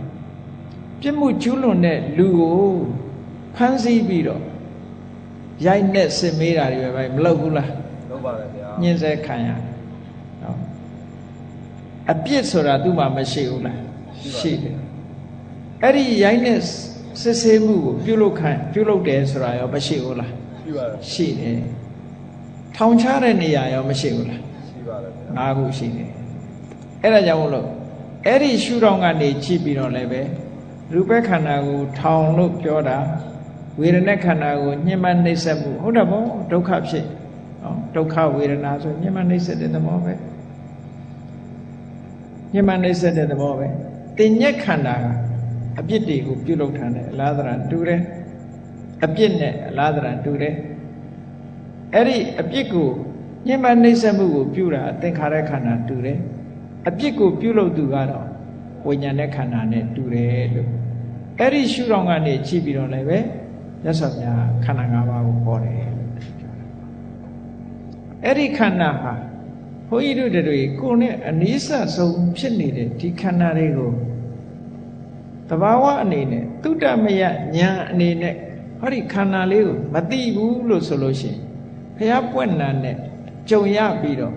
သိတဲ့သိလိုက်တာလေးကိုမသိဘူးဆိုလို့ရှိရင်ဘုန်းကြီးတို့တွေဟာလူဖြစ်ကျိုးပဲနှက်နိုင်မလဲမှန်ပါဗျာကလျာဏပုထုဇဉ်ဆိုတဲ့ပုထုဇဉ်ဖြစ်အောင်တော့အစစ်မြင့်တဲ့ပုထုဇဉ်မျိုးမဖြစ်ဖ ೇನೆ အန္တပုထုဇဉ်ဘာမှမမြင်လိုက်ရတဲ့မျက်စိနှစ်ကွင်းအလင်းမရတဲ့ပုဂ္ဂိုလ်ဘာမှမသိလိုက်တဲ့ပုထုဇဉ်မျိုးနဲ့ဘဝတွေဟာအဆုံးသတ်ခဲ့တာများလာပြီကိုယ့်အကြောင်းကိုမသိတဲ့လူတွေကအများကြီးပဲလူတွေကထင်တယ်ကိုယ့်အကြောင်းကိုသိတာပေါ့လို့ထင်တယ်သိတာပေါ့သူဘာသိလဲဆိုလို့ရှိရင်သူ့နာမည်ကဘယ်သူသူ့အမေကဘယ်သူအဖေကဘယ်သူဒါတော့ပဲသိတာပေါ့မှန်ပါပါဗျာသိရင်တော့အဲ့ဒါဟာမျိုးပဲသိတာသို့တော့အခုလို့ငါရဲ့ဘဝခန္ဓာတွေနဲ့ဖွဲ့စည်းထားတယ်အခုလို့ခန္ဓာတွေရှိတယ်ဆိုတာသိပါမလားလူတိုင်းမသိဘူးเนาะလောကမှာသိတဲ့လူကများသလားမသိတဲ့လူကများသလားဆိုမသိတဲ့လူတွေကများတာပဲအဲဒါကြောင့်မလို့သိအောင်ကြိုးစားတဲ့နဲ့လို့ဒီလိုဆိုလို့ခန္ဓာနဲ့ဥပါဒณะခန္ဓာ ဒီနှစ်ခုကဥပါဒณะခန္ဓာကိုရှုမှတ်ပွားများပြီးတော့ဘုန်းကြီးတို့တွေအသိဉာဏ်ရအောင်ကြိုးစားရမယ်ဒါဖြင့်ကောင်းပြီရူပခန္ဓာကိုဘယ်လိုပုံသဏ္ဍာန်နဲ့ဘုန်းကြီးတို့မြင်အောင်လုပ်ရရုပ်တရားတွေကိုယ်ရုပ်ကိုကြည့်ပေါ့ကိုယ်တဏ္ဍာမှာရှိတဲ့ခုနတုန်းကရုပ်တရားတွေကိုအချင်းချင်းပြောပြထားတယ်အဲ့ဒီကိုယ်ရုပ်တွေနဲ့ပတ်သက်ပြီးတော့အမြင်တစ်ခုပြောင်းဖို့လိုတယ်ဘုန်းကြီးတို့တွေကကိုယ်ရုပ်လေးကိုလှတယ်လို့ပဲမြင်တယ်တင့်တယ်တယ်လို့ပဲမြင်တယ်ဘယ်သူမှယွန်စရာကောင်းတယ်လို့မမြင်ဘူးနော်မှန်ပါပါဗျာယွန်စရာကောင်းတာပဲလို့ယွန်စရာကောင်းတယ်လို့မမြင်ဘူးဆိုပါစို့စားလို့ပြောလို့ရှိရင်အတုပလို့မမြင်ဘူးတုပလို့ပဲမြင်တယ်ဒီခက်တာကဗမာပြည်မှာအတုပလို့ပြောလိုက်လို့ရှိရင်မသာချတာပဲတော့တွေးနော်မှန်ပါဗျာဒီနေရာမှာမသာချတာကိုပြောတာမဟုတ်ဘူးမတင့်တယ်ဘူးယွန်စရာကောင်းတယ်ကိုပြောတာယွန်စရာကောင်းတယ်မကောင်းဘူးဆိုတာတလားလောက်ရေမချိုးပဲနဲ့နေကြည့်ပေါ့ညနာလည်းမသိနဲ့ဘာမလုံးနဲ့ခန္ဓာကိုယ်မှာတန်ရှင်းမလုပ်ဖဲနဲ့နေကြည့်လိုက်တလားမဟုတ်ပါဘူးတစ်ပတ်လောက်နေကြည့်လိုက်ကိုယ့်ကိုယ်တော့နှာခေါင်းပိတ်နေရမယ်သာမှတ်ပြီတော့မှန်ပါပါဗျာဟုတ်ကဲ့လားမှန်ပါပါခန္ဓာကိုယ်ကြီးရဲ့သဘာဝတင့်တယ်တယ်ဆိုတာမရှိဘူးလူကပြင်းစင်နေလို့တင့်တယ်တယ်လို့ထင်တာလေမတင့်တယ်တာအမှန်ပဲကြည့်ကိုယ်ခန္ဓာကိုယ်မှာကြည့်တယ်မျက်စိကမျက်ခြေထွက်တယ်နှာခေါင်းကနှာခြေထွက်တယ်နာရွက်ကနှာဖာခြေထွက်တယ်ဘယ်မှကောင်းတာတခုမှမရှိတိမ့်ထားစရာတခုမှမရအလုံးဟာယွန်စရာအတိပဲအဲ့ဒီသဘာဝတွေကိုဆင်ញင်စဉ်းစားကြည့်တာဒါအလကားကြည့်တာမဟုတ်ဘူးတချို့ကအမလေးယွန်စရာကြည့်လို့ဘာလို့မှတော့လို့ယွန်စရာကြည့်ခြင်းအပြင်ဘုန်းကြီးတို့ဘာကိုရှော့ချနိုင်တော့ဆိုလို့ရှိရင်ကိုတွေ့တာတဲ့တဏှာကိုရှော့ချနိုင်တာမှန်ပါပါဗျာအဲ့ဒီလိုရှော့ချနိုင်မှမရှော့ချဘူးဆိုရင်ကိုတွေ့တာတဲ့တဏှာဆောင်းဖြစ်လာကြီးမားလာတဲ့အခါသူများကိုတွေ့တာတဲ့တဏှာလည်းရှော့ချလာမရှော့ချနိုင်ကြီးထွားလာတဲ့အခါမှာပြဿနာတွေဖြစ်တာပေါ့မှန်ပါပါဗျာနောက်ဆုံးမှာကိုရတာမလို့ကိုလိုချင်တာမရဘူးဆိုလို့ရှိရင်ဟောပြဿနာတွေဖြစ်ကုန်တာပဲပေါ့အ ਨੇ ဆုံးစိတ်ဆင်းရဲမှုဖြစ်မယ်တောကတွေဖြစ်မယ်ပရိဒီဝါတွေဖြစ်မယ်ဟောလောကလူတွေမှာတောကပရိဒီဝါဖြစ်နေကြတာလူချနာတွေတဏှာကိုအခြေခံပြီးတော့ဖြစ်နေကြတာပဲဒါကြောင့်မို့လို့ကိုယ့်ရဲ့ရုပ်ကိုဘယ်ပုံရှုရမလဲဆိုငါရဲ့ရုပ်ခန္ဓာကြီးဟာအတုပမတင့်တယ်ဘူးယွန်စရာကောင်းတယ်ဆိုတာတွေးဖို့လိုတယ်ဘယ်သူပဲမြင်ကိုယ်လည်းမတင့်တယ်ဘူးလို့မြင်သူတစ်ပါးကိုလည်းမတင့်တယ်ဘူးယွန်စရာကောင်းတယ်လို့မြင်ရင်ဘယ်သူကိုမှချစ်မှာမဟုတ်တော့ဒါသိကြတယ်ကိုယ်လည်းမချစ်ဘူးသူများကိုလည်းမချစ်တော့ဟုတ်ကလားမချစ်ဘူးဆိုကြတဲ့ကတဏှာကင်းသွားပြီလေတွေ့တာမှုတွေအများကြီးလျှော့ချပါဒါကြောင့်မလို့အဲ့ဒီရူပခန္ဓာလို့ဆိုတဲ့ယုတ်တရားကိုအတုပလို့မြင်လိုက်တာနဲ့တပြိုင်တည်းဘာဖြစ်လာလဲဆိုမတင့်တာကြီးကိုတင့်တယ်တယ်လို့ထင်မှားနေတဲ့အထင်မှားမှုကြီးတစ်ခုဖယ်ရှားလိုက်နိုင်ပြီငကိုယ်တော့ကလှတယ်လို့ထင်တယ်ခုမလှဘူးသုတ်တန်လေးတစ်ခုမှာလူငယ်လူရွယ်အနေနဲ့သာသနာ့ဘောင်ဝင်လာတဲ့ရှင်ဝင်ဂီတဆိုတာရှိတယ်ရှင်အနန္ဒမထေရစီမှာရဟန်းခံပြီးတော့လူငယ်လူရွယ်ဘဝနဲ့ဝင်လာရင်ကနေပြီးတော့ဆွမ်းခံသွားလာတဲ့အခါမှာမိမိနဲ့သဘာဝချင်းမတူတဲ့ဝိသဘာကအာယုံပေါ့အဲ့ဒါကိုမြင်လာပြီးတော့သူ့စိတ်တွေကဖောက်ပြန်လာတော့သူကတတိထားနေတာအဲ့စိတ်မှာတော့တဏှာရာဂတွေဖြစ်နေပြီဆိုပြီးတော့ရှင်အနန္ဒာစီသွားပြီးတော့အရှင်ဘုရားတဲ့တပည့်တော်ရဲ့စိတ်ကိုတဏှာရာဂတွေကနှိမ့်ဆက်နေပါတယ်အဲ့ဒီနှိမ့်ဆက်နေတဲ့တဏှာရာဂအပူမီးတွေငြိမ်းအောင်တပည့်တော်ကိုနည်းနည်းဆုံးမပေးပါလို့ဟောလျှောက်တော့ရှင်အနန္ဒာဘာပြောတော့လို့ဆိုတော့အတုပါယဘာဝေဟိမာနာနုတယမောဇဟာတင်ညာယဝိပရိယေတာစိတ်တန်တေပရိတရှတိမင်းအထင်မှားနေလို့အမှတ်မှားနေလို့မင်းစိတ်တွေဟာဒီလိုပူလောင်နေတာပါအဲ့ဒါကြောင့်မို့လို့မင်းအထင်မမှားနဲ့မလှတာကိုမလှဘူးလို့မြင်အောင်မင်းကြည့်လိုက်တယ် ကြည့်လိုက်တာနဲ့တပြိုင်နက်မင်းရဲ့ပူလောင်မှုတွေရောကျသွားလိမ့်မယ်လို့ခေါ်တာအဲ့တော့ဒါကြောင့်မလို့အဲ့ဒါလို့လူတူတယောက်ပေါ်မှာတွေ့တာစိတ်ကလေးဝင်လာလို့ရှိရင်မတင့်တယ်ဘူးဆိုတဲ့ဟာကိုနှလုံးသွင်းကြည့်ပါလားပျောက်လားမပျောက်ဘူးလားဆိုတာနော်မှန်ပါပါဗျာအဲ့ဒါလို့သာနှလုံးသွင်းနိုင်ရင်ပျောက်တယ်ဆိုတာသိကြတယ်ဒါဆေးပဲပေါ့မှန်ပါပါဗျာနော်ယောဂဖြစ်လာလို့ရှိရင်ဆေးဆိုတာရှိအမျိုးသားပဲဖြစ်ဖြစ်အမျိုးသမီးပဲဖြစ်ဖြစ်ပုဂ္ဂိုလ်တူပေါ်မှာဆွဲလန်းမှုဆိုတာဝင်လာတတ်တယ်ဝင်လာလို့ရှိရင်မတင့်တယ်ဘူးဆိုတာကိုဆင်ခြင်စဉ်းစားကြည့်ခြင်းဖြင့်တင့်တယ်တယ်ဆိုတော့မှားယွင်းတဲ့အယူဆတစ်ခုကိုကျော်လွှားနိုင်နေတယ်တဲ့အဲ့ဒါလို့ကျော်လွှားလိုက်ခြင်းဟာအမတန်မှဖြတ်ကျော်ဖို့ခက်တဲ့ကာမလို့ဆိုတဲ့ဩဃကြီးကိုဖြတ်ကူးလိုက်တာနဲ့အလားတန်တူတယ်ကာမောခဆိုတဲ့ဒီတဏှာရေကြောကြီးကိုဖြတ်ကူးလိုက်ရရောက်တယ်ဒါကြောင့်မို့လို့ကာမယောဂလို့ဆိုတဲ့တဏှာနဲ့ရှင်တွဲမှုလေသူကကင်းသွားတယ်ကာမတဝဆိုတဲ့တဏှာစိတ်တွေကိုယ်တဏ္ဍာမှာစီးဝင်နေတာကိုလည်းပိတ်ဆို့ပြီးသားဖြစ်သွားတယ်ကာမှုပါရဏလူချင်းစရာအာယုန်တွေပေါ်မှာတွေ့တာမှုဆိုတဲ့တဏှာကိုလည်းပဲဖယ်ရှားပြစ်နိုင်ရရောက်တယ်ဟောဒီအကျိုးကျေးဇူးတွေကိုရနိုင်တယ်လို့ပြောဒါလက်တွေ့ကျင့်သုံးကြည့်ပေါ့မှန်ပါပါဗျာရှုံးနဲ့ပတ်သက်လာလို့ရှိရင်အတုပလို့ရှုမြင်ရမယ်တဲ့ကဲနောက်တစ်ခုဝေဒနာနဲ့ပတ်သက်လာတဲ့အခါခံစားချက်ဝေဒနာလေးတွေကိုကြည့်ရသောအဖြစ်လူတွေရဲ့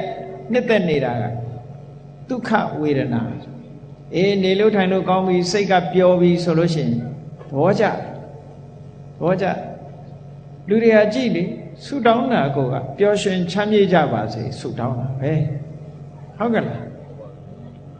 New Year ဆိုလာပါလိမ့်မယ် Happy New Year တဲ့တခြားဘာသာဝင်တွေဆို Happy Christmas တွေလာလိမ့်မယ်နော်မှန်ပါပါဗျာအဲ့ဒါလို့ Happy လို့ဆိုတဲ့ဒီဝေဒနာတွေကိုသူတို့ကတန်ဖိုးထားပြီးတော့ပြောနေကြတာလေအဲ့ဒီခံစားမှုလေးတွေလူတွေဟာခံစားမှုနဲ့နေကြတယ်ခဏခဏကြောင်ညာတွေတွေးလိမ့်မယ်ရုပ်ရှင်တွေရိုက်ပြီးတော့ခံစားနားလည်ကြည့်တယ်ဆိုတာတွေရောဟုတ်ကဲ့လားမှန်ပါဗျာခံစားမှုကိုတန်ဖိုးထားပြီးတော့ပြောတယ်အဲ့ဒီခံစားမှုလေးကိုဒုက္ခလို့မြင်အောင်ကြည့်ကြည့်ပါတဲ့နော်ခံစားမှုကဒုက္ခမဟုတ်ဘူးဒုက္ခလို့မြင်အောင်ကြည့်အဲ့ဒါလို့မြင်အောင်ကြည့်လိုက်လို့ရှိရင်ဒုက္ခဆိုတာပေါ်မှာဒုက္ခလို့ထင်လွဲနေတာပျောက်ကင်းသွားပါလိမ့်မယ်ဝိပ္ပန္နတာတစ်ခုဖယ်ရှားလိုက်ဘဝကလို့ဆိုတဲ့ဒီဗြဟ္မဘုံတို့လို့အမတန်မှဒီတက်တန်းရှိတဲ့ဘုံဘဝပေါ်မှာတွေ့တာရတဲ့ဘဝကလို့ခေါ်တယ်ရူပတဏ္ဏအရူပတဏ္ဏဗြဟ္မဘဝကိုနှစ်သက်တဲ့ဒီရေရင်ကြောကိုတောင်မှဖြတ်ကူးနိုင်လိမ့်မယ်ဘဝယောဂဆိုတာကိုလည်းပဲဖယ်ခွာပြီးသားဖြစ်လိမ့်မယ်ဘဝတဝဆိုတဲ့မိမိရဲ့တဏ္ဍာမှာမပြတ်စည်းဝင်လာတဲ့တဏှာအတွေးဟာလည်းပဲရပ်ဆိုင်သွားလိမ့်မယ်နွားလို့ကျင့်တယ်ခွေးလို့ကျင့်တယ်နွားကျင့်ခွေးကျင့်နေတဲ့တန်တရားဝကလွတ်တယ်ဆိုတဲ့အကျင့်အလေးအထအကျင့်တွေပေါ်မှာမှားမှားယွင်းယွင်းဆွဲလန်းတဲ့အဆွဲလန်းကိုလည်းပဲဖယ်ရှားပြီးသားဖြစ်နိုင်တယ်ဒါအကျိုးတရားလေးတွေကိုပြောတာနော်နောက်တစ်ခုအမတ်တင်ညာနဲ့စိတ်ကူးစိတ်တန်းစိတ်ထဲရဲ့လှုပ်ဆောင်မှုတွေဆိုတဲ့သင်္ခါရအဲ့ဒီတင်ညာနဲ့သင်္ခါရကြတော့ဘယ်လိုရှုမြင်ရမလဲလို့ဆိုရင်အနတ္တဘာမှမရှိဘူးသဘာဝတရားတက်တက်တာဖြစ်တယ်ငါဖြစ်ချင်တဲ့အတိုင်းဖြစ်တဲ့အရာတွေမဟုတ်ဘူးငါလို့အတိုင်းမဖြစ်ဘူးလို့ဆိုတဲ့အနတ္တရှုထောင့်နဲ့ရှုမြင်အောင်ကြိုးစားပါတဲ့အဲ့ဒါလို့ရှုမြင်အောင်ကြိုးစားလိုက်လို့ရှိရင်အတ္တမဟုတ်တာကိုအနတ္တဖြစ်နေတဲ့သဘာဝတရားကိုအတ္တလို့မှားယွင်းနေတဲ့ဝိပ္ပန္နတာအတွေ့အကြည့်တစ်ခုဖယ်ရှားနိုင်လိမ့်မယ်တဲ့ဒိဋ္ဌောကလို့ခေါ်တဲ့မှားယွင်းတဲ့အယူအဆဒီလှိုင်းကြီးကိုဖြတ်ကူးပြီးသားဖြစ်သွားလိမ့်မယ်ဒိဋ္ဌိယောဂလို့ဆိုတဲ့မှားယွင်းတဲ့အယူအဆကြီးနဲ့တွဲနေတာကိုဖြုတ်ပယ်ပြီးသားဖြစ်သွားလိမ့်မယ်တဲ့ဒိဋ္ဌာသဝလို့ခေါ်တဲ့မှားယွင်းတဲ့အယူအဆဆိုတာစီးဝင်နေတဲ့အာသဝတရားကလည်းပဲလွတ်မြောက်သွားနိုင်တယ်ဒါသာအမှန်လို့စိတ်ထဲမှာကိုယ်အယူပေါ်မှာဒါသာအမှန်လို့တွေးနေတဲ့ဒီအတွေးကြီးကိုလည်းပဲဖြိုခွဲပစ်ပြီးတော့သွားနိုင်လိမ့်မယ် ကိုယ့်ရဲ့အယူအဆပေါ်မှာဆွဲလန်းနေတဲ့အတ္တဝါဒုပါဒံကိုလည်းပဲဖယ်ရှားပြစ်နိုင်လိမ့်မယ်လို့ဟောဒီအကျိုးတရားတွေကိုရတယ်တဲ့ဟောနောက်တစ်ခုကဝိညာဉ်နဲ့ခန္ဓာနဲ့ပတ်သက်တယ်ဝိညာဏလို့ဆိုရဲအသိစိတ်ကိုကြတော့ဘယ်လိုရှုရမလဲဆိုမမြဲတဲ့သဘောစိတ်ဆိုတာအမှန်တန်လင်းလင်းမြန်မြန်ပျက်စီးနေတာလေမှန်ပါပါဗျာစိတ်ရဲ့လျင်မြန်မှုနှုတ်ဟာအလုံးကိုမြန်ဘယ်လောက်ထိအောင်မြန်နှုံးဆိုရင်တစ်စက္ကန့်အတွင်းမှာဂရေ3သိန်းလောက်ဖြစ်နိုင်ပြတ်နိုင်တယ်အဲ့ဒါလောက်ဖြစ်ပြမြန်နေတဲ့စိတ်ကိုပဲဘုန်းကြီးတို့တွေကမြဲတယ်လို့ထင်နေတာဟုတ်အဲ့ဒီဖြစ်ပြီးပြတ်သွားတဲ့သဘောလေးအနိစ္စသဘောတရားကိုမြင်အောင်ရှုပါတဲ့ရှုလို့ရှိရင်အနိစ္စကိုအနိစ္စထင်နေတဲ့ထင်လွဲမှုဟာပြောက်ခွင့်သွားနိုင်တယ်နောက်ပြီးတော့အဝိဇ္ဇာဆိုတဲ့ဖြတ်ကျော်ဖို့ခက်တဲ့ဩဃကိုလည်းဖြတ်ကျော်ပြီးသားဖြစ်သွားမယ်တဲ့အဝိဇ္ဇာယောဂဆိုတဲ့ရှင်တွဲထားမှုနဲ့လည်းဖြုတ်ပယ်ပြီးသားဖြစ်သွားမယ်အဝိဇ္ဇာတဝဆိုတဲ့မသိတဲ့အနေအထားတွေကိုယ်တဏ္ဍမှာဖြစ်ပေါ်လာတာတွေကိုလည်းဖယ်ရှားပြီးသားပိတ်ဆို့ပြီးသားဖြစ်လိမ့်မယ်ဒိဋ္ဌုပါရဏလို့ခေါ်တဲ့မှားယွင်းတဲ့ဥပါဒံတစ်ခုကိုလေဘယ်တော့မှဆွဲလန်းမှာမဟုတ်တော့ဘူးလို့ဟောခန္ဓာ၅ပါးနဲ့ပတ်သက်ပြီးတော့မြတ်စွာဘုရားကဒီလိုရှင်းလင်းပြီးတော့ဟောကြားထားတယ်ဒါကြောင့်မို့ဘုန်းကြီးတို့တွေရုပ်နဲ့ပတ်သက်လာလို့ရှိရင်အတုပလို့ရှုဖို့ဝေဒနာနဲ့ပတ်သက်လာလို့ရှိရင်ဒုက္ခလို့ရှုမြင်ဖို့တင်ညာသင်္ခါရနဲ့ပတ်သက်လာရင်အနတ္တလို့ရှုမြင်ဖို့ဝိညာဉ်ဆိုတဲ့အသိစိတ်နဲ့ပတ်သက်လာရင်အနိစ္စလို့ရှုမြင်ဖို့အဲ့ဒီရှုမြင်ခြင်းဒီသာလဲမှန်ကန်တဲ့အမြင်လို့အဲ့ဒီမှန်ကန်တဲ့အမြင်ရမှငါဆိုတဲ့ငါဟာဆိုတဲ့အတွေးငါဆိုတဲ့အတွေးမှားယွင်းတဲ့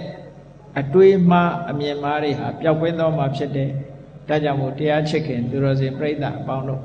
မြတ်စွာဘုရားကခွဲခြားဟောကြားတဲ့ခန္ဓာ၅ပါးနဲ့ဥပါဒณะခန္ဓာခန္ဓာနဲ့ဥပါဒณะခန္ဓာကို